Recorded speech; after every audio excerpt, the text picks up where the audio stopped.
भारतीय संविधान का अनुच्छेद 5 क्या कहता है, आइए जरा इसे समझते हैं। ये नागरिकता के संबंध में है और इसमें 3 शर्त रखा गया है कि भारत के नागरिक कौन होंगे। मैं थोड़ा उससे पहले जानना चाहूँगा कि अपना संविधान 26 जनवरी 1950 को लागू होता है और उस दिन से संविधान पे हर चीज़ कार्य होने लगा भारत में। तब बात आती है कि भारत में भारतीय के अलावा बहुत सारे अंग्रेज भी थे, तो भारत के असली नागरिक कौन होंगे? तो इसके लिए 3 शर्त रखा गया था। पहला ये कि आपका जन्म भारत में होना चाहिए, जैसे मेरा जन्म भारत में हुआ तो मैं यहाँ का नागरिक हूँ, या मेरे पिताजी का या मेरे एंसेस्टर का। दूसरा आर्टिकल था कि अगर आप भारत में नहीं रह रहे हैं, आप कहीं बाहर रह रहे हैं, तो आपके माता पिता का जन्म भारत में होना चाहिए। जैसे कि बहुत सारे लड़ाइयाँ अंग्रेजों के खिलाफ बाहर में भी चल रहे थे, जैसे कनाडा में, सैन फ्रांसिस्को में गदर पार्टी चलाया जा रहा था लाला हरदयाल के द्वारा।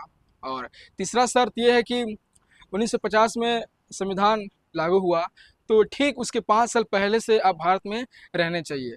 1945 या उससे पहले से अगर आप रह रहे हैं तो आपको भारत का नागरिक माना जाएगा। जैसे एनी बेसेंट एक आयरलैंड की लेडी थी जो भारतीय फ्रीडम स्ट्रगल में बहुत अपना योगदान दी, तो वो उनको भी भारतीय नागरिकता दिया गया इस तीसरे शर्त के अकॉर्डिंग। जरूरी नहीं कि तीनों शर्त को फॉलो करना है, अगर आप 3 में से एक का भी पालन कर रहे हैं तो आपको भारतीय नागरिक माना जाएगा। तो ये था आर्टिकल 5। शुक्रिया।